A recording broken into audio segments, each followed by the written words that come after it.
Halo, selamat datang kembali di Nice Study Academy. Pada kesempatan kali ini kita akan mencoba untuk membuat sebuah activity diagram. Untuk teorinya, kalian bisa lihat video UML pada video sebelumnya. Kali ini kita akan membahas bagaimana cara membuat activity diagram secara langsung. Baik, langsung saja.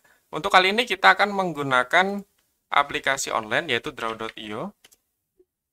Jadi alamatnya kita bisa akses draw.io, kemudian akan muncul seperti ini. Apakah diminta untuk membuat diagram baru atau exiting diagram? Kita buat baru saja. Di sini saya beri nama misalnya activity diagram. Activity.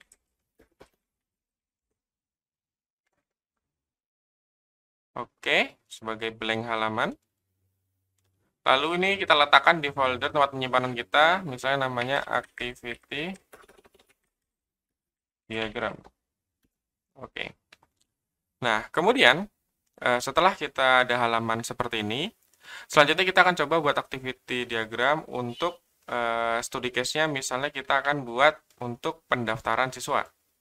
Misalnya pendaftaran siswa. Oke, di sini kita akan coba buat diagramnya. Kemudian di sini saya mau coba rubah ukuran teks di sini.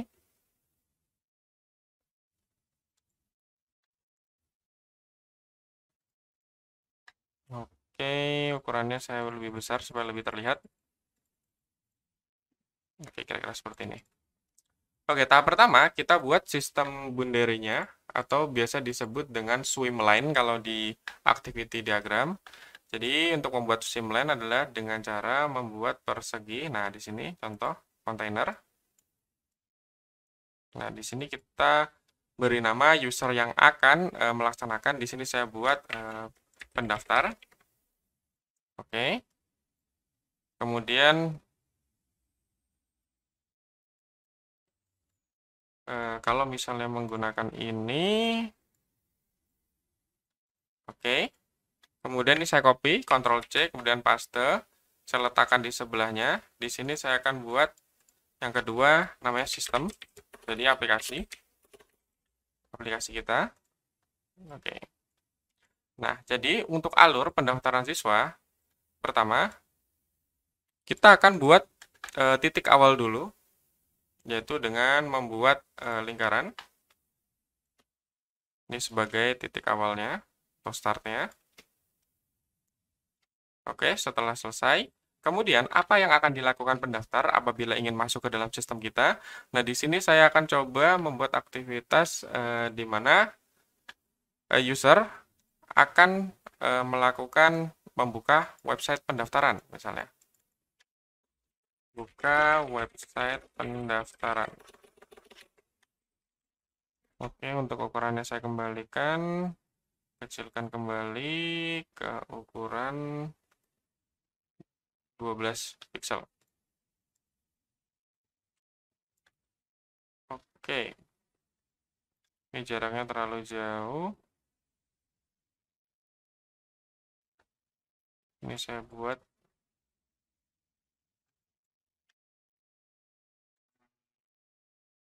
line height-nya lebih kecil. Oh, tidak berpengaruh. Ya udah, bikin aja deh. Oke, membuka website pendaftaran. Kemudian setelah itu di sini saya berikan arah. Kita berikan arah untuk ke bawah. Oke, kita rapikan terlebih dahulu. Kita bisa zoom dengan kontrol dan scroll. Nah, kira-kira seperti ini. Jadi pertama, pendaftar melakukan atau membuka website pendaftaran. Kemudian setelah itu, apa yang akan direspon sistem? Nah, di sini sistem akan merespon dengan cara membuka, menampilkan halaman pendaftaran. Oke.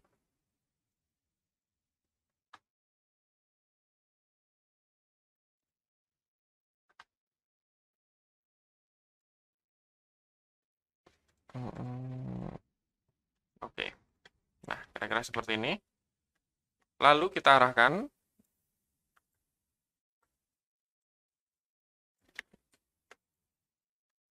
Oke, setelah menampilkan halaman pendaftaran, sistem melakukan pendaftaran, selanjutnya kita akan buat lagi ini, bisa kita copy dengan Ctrl C, kemudian kita paste di bawah. Kita letakkan di bawahnya, misalnya di sini. Setelah melakukan pendaftaran, user melakukan input. Melakukan data yang diminta. Oke, ini arahnya kenapa kiri kanan? Kita coba rubah. Row-nya di sebelah kanan saja.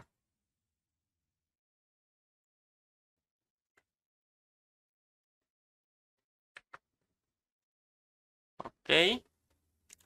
Kemudian ini kita arahkan ke sini.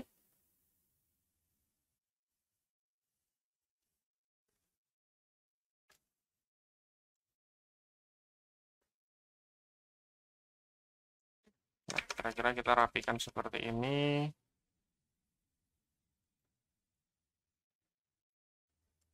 Ini titiknya kita coba. Oke, sudah kita rapikan. Kemudian setelah user mendaftar atau memilih melakukan input data, apa yang dilakukan sistem? Sistem melakukan pengecekan. Apakah data yang dimasukkan sesuai? Kesesuaian data. Oke, ini kita arahkan ke samping. Kita rapikan kembali.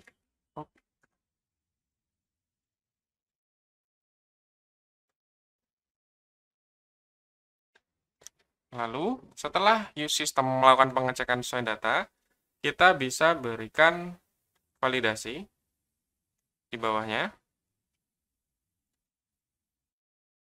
Nah, sesuai. Apakah data sesuai? Nah, ini kita bisa tinggikan.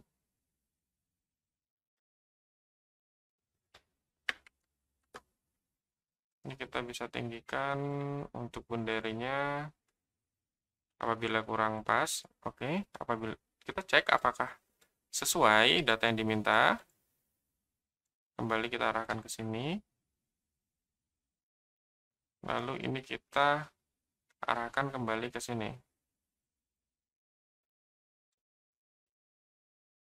Oke.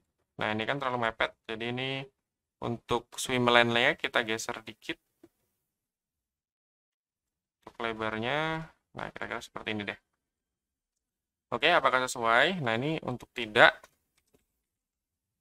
Dan kemudian jika sesuai, maka kita arahkan ke sini. Kembali. Sesuai.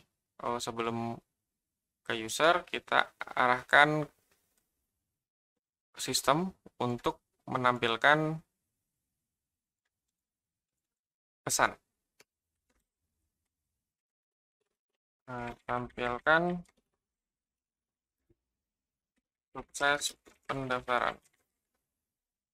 Oke. Setelah itu kita berikan tanda selesai.